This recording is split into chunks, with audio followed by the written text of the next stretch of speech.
The pain that transforms who hurt you. There are moments in life that are utterly silent. The kind of quiet that follows a door clicking shut for the very last time. The silence after a promise shatters into a million tiny pieces. It's the quiet that hangs in the air after the world hits you so hard you forget how to breathe. And in that deafening silence, one question usually screams the loudest. Why? Why me? What did I do to deserve this? How could they do this? Will this feeling ever go away? You play the scenes over and over in your head, looking for a clue you missed, a reason, anything to make sense of it all.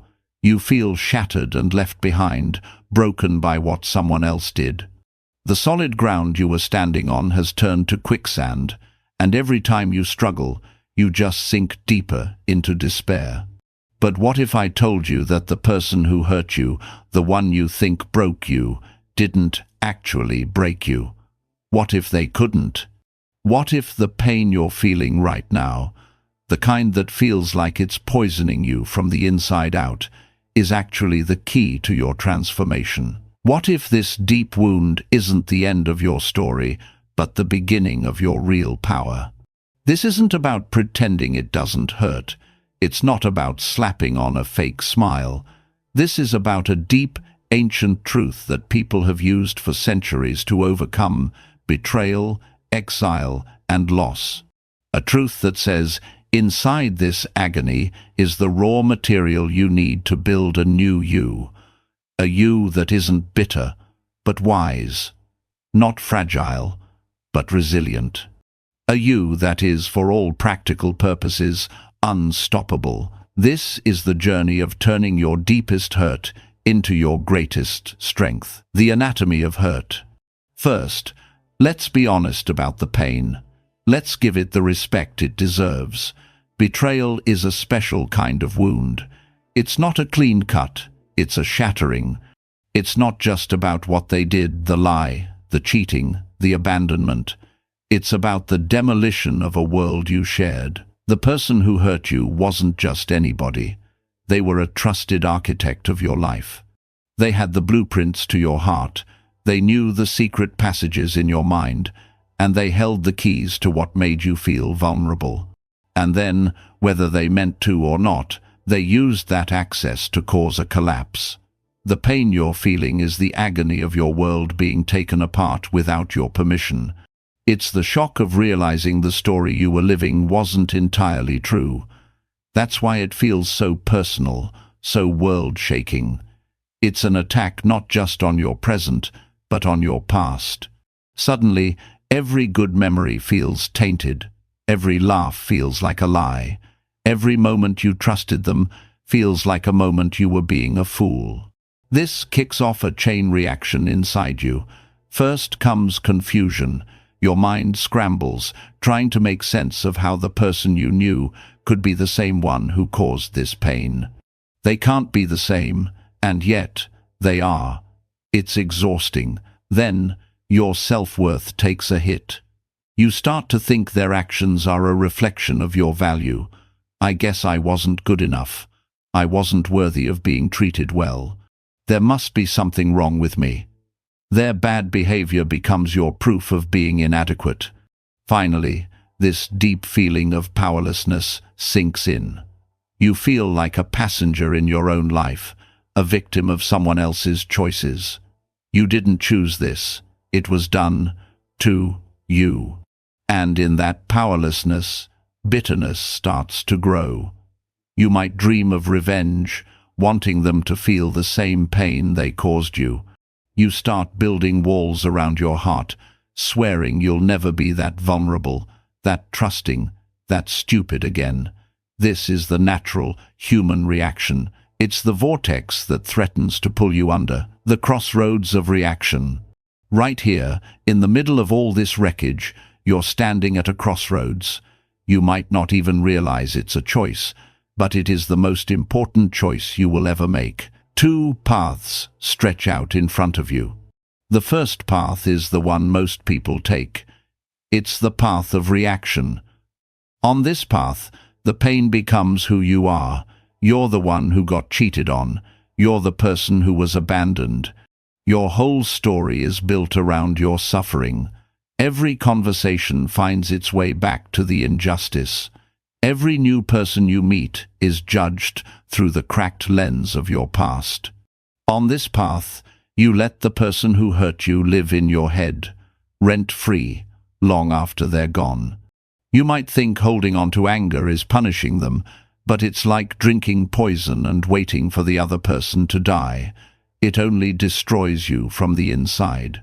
This path doesn't lead to healing. It leads to a smaller, more fearful life. But then there's a second path. It's less crowded, it's steeper, and it asks a lot more of you. This is the path of transformation. It begins with a radical idea, one championed by the ancient Stoic philosophers, people who dealt with political backstabbing and immense pressure. The idea is this: you can't choose what happens to you, but you can always choose how you respond. Let that sink in. The external event, the betrayal, the cruelty, is outside of your control. It happened, it's in the past. Raging against it is like screaming at a storm. It's a fight you'll never win. But your response, your thoughts about it, the meaning you give it, the person you decide to become because of it, that is all yours. That is your power. This is the turning point. This is where you stop being a victim of your story and start being the author of your future. You take the spotlight off, and what they did, and you shine it on you and what you're going to do now. The question is no longer, why did this happen to me? The question becomes, okay, this happened. Who do I choose to be now? Forging strength from suffering, not Stoicism, the Stoic toolkit. So, how do you actually walk this second path? How do you turn this pain into power? You do it with tools, not wishful thinking, but real, psychological tools that have been tested for over 2,000 years. First, you need what the Stoics called the dichotomy of control. Think of this as your new operating system. It's simple, but it changes everything. You have to separate what is in your control from what isn't. What did they do? Not in your control. What did they say? Not in your control. Their character, their choices, their reasons, not in your control. Trying to change any of that is a total waste of your energy. Now, look at what is in your control. Your beliefs about what happened, your judgments, your decision to forgive or not, the boundaries you set going forward, the effort you put into your own growth, the person you become tomorrow. That's your kingdom. When you focus all your energy here, you take your power back. The betrayal was an event. Staying stuck in it is a choice. The second tool is acceptance, not agreement. Stoic acceptance doesn't mean you think what they did was okay. It doesn't mean you condone it. It just means you stop fighting with reality. You look at it clearly and say, this happened. Fighting the past is a battle you will lose 100% of the time, and it will drain you. Acceptance is like being in a storm at sea. You can scream at the waves, or you can accept the storm is here and focus on steering the boat. Acceptance frees up all that wasted energy so you can use it to move forward. The third tool is where the real transformation begins. Reframing the narrative. The person who hurt you gave you a story. It's a story about being a victim, about being broken. Your job is to reject their version and write your own. The Stoics believed every obstacle was raw material. As the Emperor Marcus Aurelius said, what stands in the way becomes the way. Think of it this way. A blacksmith is handed a shapeless piece of iron that's your pain. The blacksmith can let it rust, or they can put it in the fire and hammer it into something new. The fire and the hammer are the tools of reframing. You take the pain and ask, what can this teach me? Did the betrayal teach you how important it is to have boundaries? Did their dishonesty teach you to value radical honesty in yourself? Did the heartbreak show you that you have a deep capacity to love? Did losing the future you planned force you to build a new one that's more authentically you? All of a sudden, the person who hurt you isn't your destroyer. They're your unintentional teacher. You thought they were burying you, but they were actually planting you. The fourth tool is the final step, the practice of virtue. The greatest revenge, Marcus Aurelius said, is to not be like your enemy. When someone is deceitful, your win is to be a person of integrity. When they are cruel, your win is to find compassion for yourself and others. When they create chaos, your win is to build order in your own mind and life. This flips the whole thing on its head. It's no longer about them.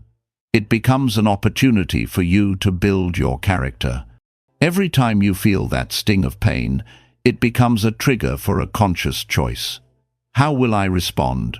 With courage, with wisdom, with self-control. You're not just healing a wound, you're building a monument of character right on top of it.